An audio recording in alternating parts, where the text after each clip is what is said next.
When the bill came, he asked me if I wanted to split it, to which I responded, if you can't afford it, sure. He said I wouldn't be getting another date. Good. Sounds like you can't afford to be dating. That response was designed to embarrass, not to answer. If you can't afford it, said to a man who clearly could afford it. A manipulation dressed as confidence. He walked anyway, and that is the story. A king who sees the trap in real time and steps over it quietly is not cheap. He is just not that easy to play. Kings, when someone shows you who they are on the first date, believe them. The second date is just the same script with a bigger audience. Here's another example of why women are the fucking problem sometimes. So women are like, when we go to the gym, the men stare at us. The men stare at us. We don't want you to stare at us. I just watched a video of a woman doing calisthenics and nothing but a crop top and skin-tight booty shorts.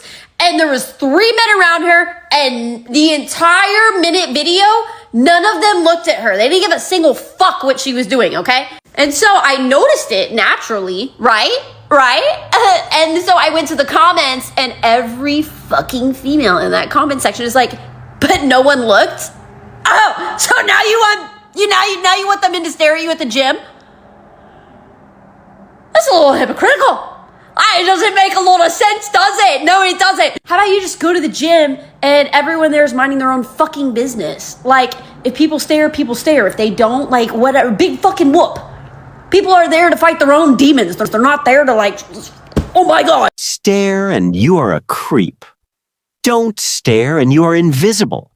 There is no correct answer. There never was. Kings, a man who has stopped trying to pass a test with no right answer is not defeated. He is free. You cannot lose a game you stopped playing. Black men are not approaching women anymore, but I can kind of see why. At first, I was going with the narrative of like, they want princess treatment, they done lost their confidence, their leadership. There's a TikToker guy that explained it in a different sense. He's a tall, strong black man. He was saying that he doesn't go up to women anymore because women, we are typically concerned about our safety. We don't want to be approached because we don't really know what you want. Just all in all, we're on a defense because we don't know if it's a threat or not. There's so much going on in the world. And so for that perspective, I kind of get it. I still think the attempt should be out there, and perhaps men can do a better job at showing themselves to be safe, being more mindful of how they're approaching the certain language that they use. But ultimately, like, I don't know exactly how that feels to do something like that because I'm not a black man. As a black woman, it kind of sucks because it's like, yeah, we want y'all to approach us though, and we want to be safe. What y'all think? What's the solution? Like, how can we make this a little bit better for everybody involved? She wants men to approach. She also wants men to prove they are safe before approaching. She wants the attempt, but on conditions she sets after the fact. Kings, you cannot ask someone to take a risk and then tell them the risk was taken wrong after they took it. The man who stopped approaching did not lose his confidence. He did a simple cost-benefit analysis and found the numbers did not add up. That is not weakness. That is basic self-preservation. And it was entirely her community's doing. Don't approach women. Do you smile? And we're... Okay, show me. Okay, let's play. I'm the guy. Let's do it. Let's do a little role play. I need to know what I'm doing No, wrong. I got to see. I do. I need to see your signal. Okay. Okay, your 5-second flirt. So Okay. the 5-second flirt. I'll goes- make direct eye contact. Okay, so eye contact, smile Yes. for 5 seconds. Yes. I'll count it. Then look away. Wait, then look away. Direct eye contact for 5 seconds? That's what you have to do. That's basically me making the first and by the move. way, that's weeding out the hunters from the gatherers. So if you're looking at a man, he's not coming over. There's 4 reasons why. 1, okay, he's switch hitting for the wrong team. Okay, yeah. 2, he's taken. He's girlfriend, wife, whatever. Okay. 3, he is passive aggressive. You don't want those. Like a little bitch? No, he's feminine energy and he Okay. wants you to Yeah, come like to a little him. bitch. Yeah, okay. Well, I don't call that a little bitch. them a I little call that, bitch. like, a lot of them are shy. You don't want a shy guy. No, I call a shy guy So a these are little the bitch. reasons why they don't come over. Okay. Or the 4th, I'm unapproachable. you're not his type. He likes brunettes. Okay, the type so that I think that I'm not their okay, type or my so those type. are the 4 reasons. Got the 4 reasons. Okay. Okay. 4 reasons, 4 exits. None of them require any self-reflection from her side. The fifth reason, which didn't make the list, is that he weighed the situation, factored in the environment, and decided his piece was worth more than the outcome. Kings, a man who moves with intention, does not need to cold approach every room. He builds a life compelling enough that conversations start naturally. That is a different energy entirely. I said it before and I'll say it again. There are no wives left. There are plenty of women and girlfriends possibly, but there are no wives left. And I say that because it just gives hood rat. It just gives, we're in a hood rat era. Like they're online talking about how they don't cook. They're online talking about how they don't clean. They're online, they don't want no kids, but yet they're twerking all day. They're VIP bottle rats. Like, it's like, that's all we're seeing. And it's like, these are the behaviors that they're going to teach your future daughters. You know what I mean? So I see why y'all don't want to marry them. It's always baddie, shot o'clock. I don't even know the saying if that's right. I just learned it. Anyways, but like I said, like, I just feel like there are no wives. She said it herself. She understands why. When you broadcast your worst attributes as personality traits, do not be surprised when the men who wanted a partner choose differently. What you normalize becomes your brand. What you brag about becomes your reputation. And a king looking for a wife reads that reputation before he makes any investment. Are you guys single? Yes, sadly. So you are meeting guys at bars and clubs, and they are coming up and talking to you? No. Guys do not come up to me. I don't know who's teaching y'all, but That part. Would you prefer that guys walked up to you?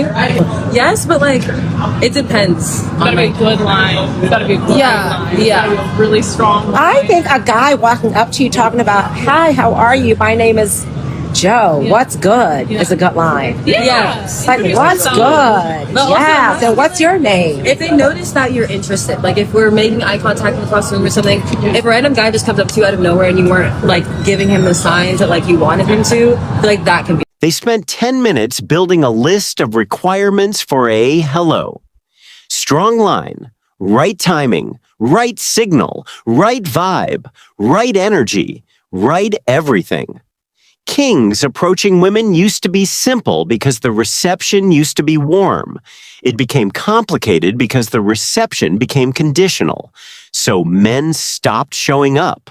And now those same women are at the bar wondering where the conversation went. Chase your dreams instead. The return on investment is significantly better. I'm 31 years old. I live by myself. I pay all my own bills. I pay for my rent, my insurance, my car, my this, my that, my student loans. And I cook and clean. And I work out. And I take care of myself. And I look good. And I show up for my family. And I show up for my friends. What makes you think that I'm impressed by... Next. Congratulations on being a functioning adult. Truly. Paying your own bills and showing up for people you love is the baseline of being a decent human being, not a bargaining chip. Kings, a man who has built himself, does not offer "come chill" as his pitch. But he also does not audition for a woman who has confused adulting with exceptional value.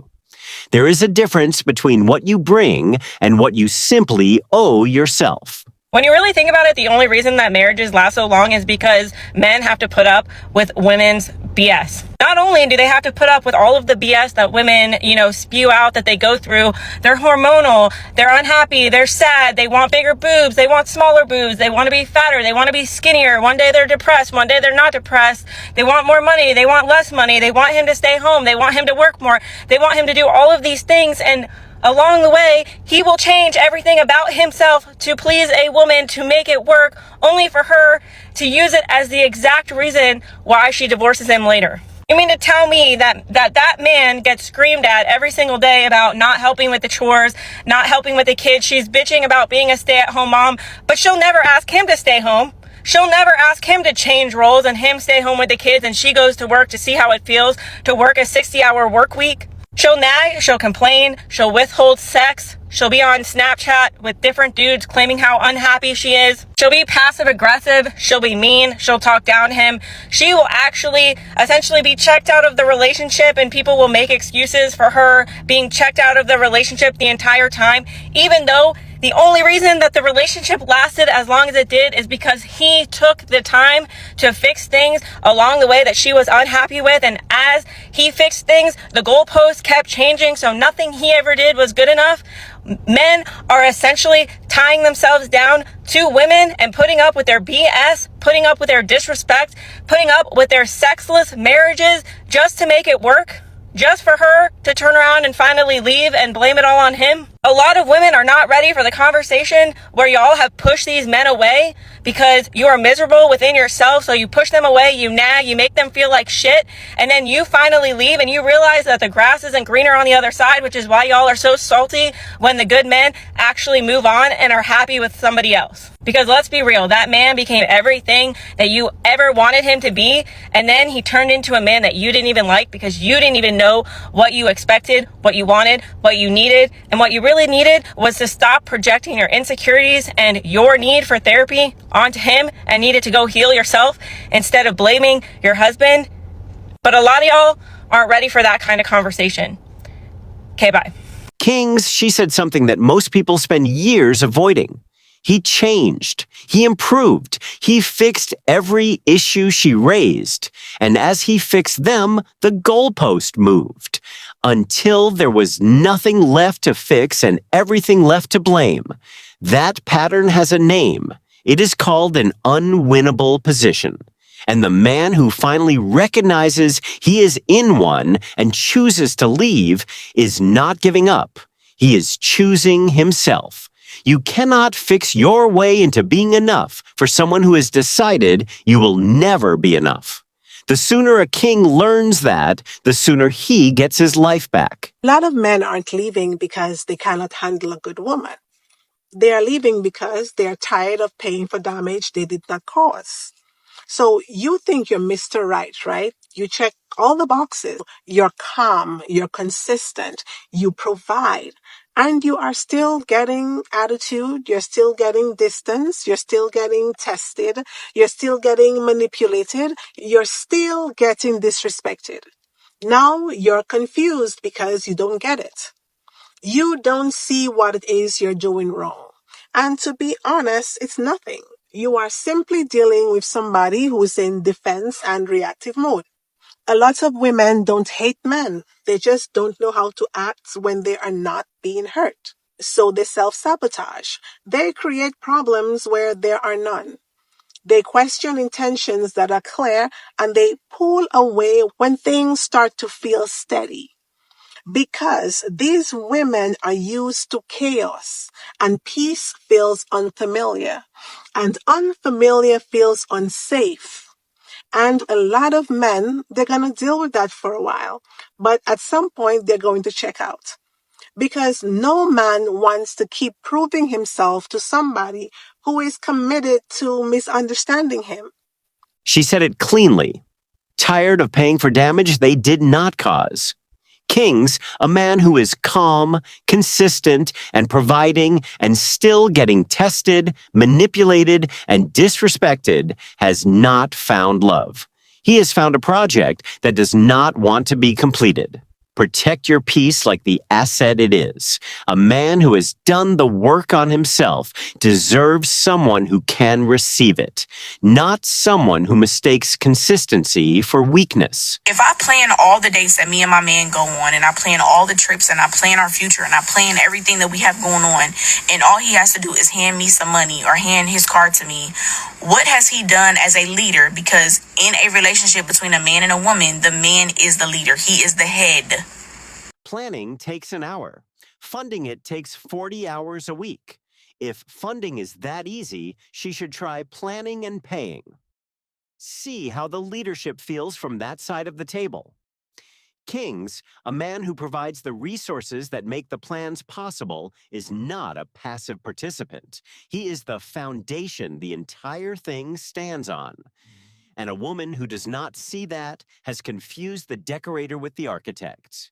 And on some real shit, I never understood how men was feeling until I started messing with women. And I'm not saying this so y'all could be in my comments like, yeah, hell yeah, no, I still don't fuck with y'all. But what I'm saying is these hoes really be out here trying to use you for a check for real. Like, what the fuck? This your first day meeting a girl. You could be like, hey, what's up? What you doing? How you doing? Next thing you know, oh, I'm hungry. Do you feel like buying me some food? Bitch, do it look like I feel like buying you some food? I don't even know you. I don't know you from a can of paint. And like, it's like you can't be like, oh, it's just a few girls. No, I don't know, bitch. Maybe it's just the whole I'm talking to. But god damn, it be like, I just want something to eat. Is you gonna buy it? No, I'm not gonna buy it. I don't know you. I don't know you, Jit. She had to date women to understand what men already knew. First conversation, first interaction, already an invoice. Kings, the man who built his discernment the hard way, understands this dynamic. He lived it, he learned from it, and he moved accordingly. If you are building that discernment right now, you are not alone. This channel was made for you. Hit subscribe and stay in the room with men who are moving with purpose. You don't need to look at this yet until you look at the gift first. Well, look at the gift first. I thought it was a car, you know. Yeah, look at the gift first and then this makes sense. Okay. This makes sense after you look at the gift.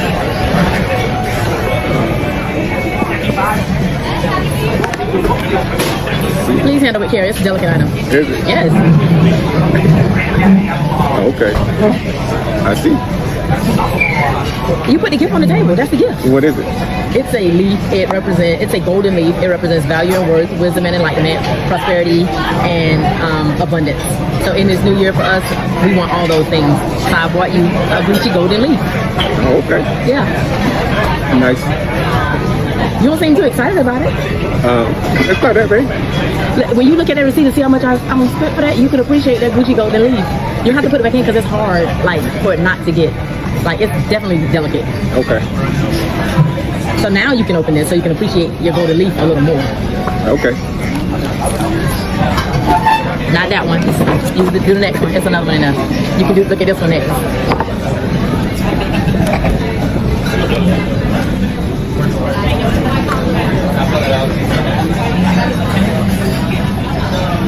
That's why the car didn't have the money in it, because I spent $2,000 on this golden leaf right here. The frame didn't come in yet. Okay. Thank you. You don't care? I'm with you, babe. I thought you was gonna like say something about me spending that much money on a golden leaf. You might want to stop recording so she can put that in the middle. I wouldn't say you put it in the middle. No, you're fine. Okay. I was gonna say I'm trying to keep I just want your reaction. I'm not getting. You don't care? Hey, can you put the phone down? She bought a gift and then spent 5 minutes pressing him for a reaction. That man sat there, said thank you, and refused to perform on demand. Kings, we close here with that image. A man so grounded that even when he is supposed to be grateful, he will not manufacture emotions he does not feel. No performance, no fake excitement, just quiet, unshakable composure. That is the energy. Build it, protect it, and never let anyone rent space in your emotions that they did not earn. Give this video a thumbs up and share it with a man who needs to hear this. Subscribe and hit the notifications bell to stay updated. Thank you for watching.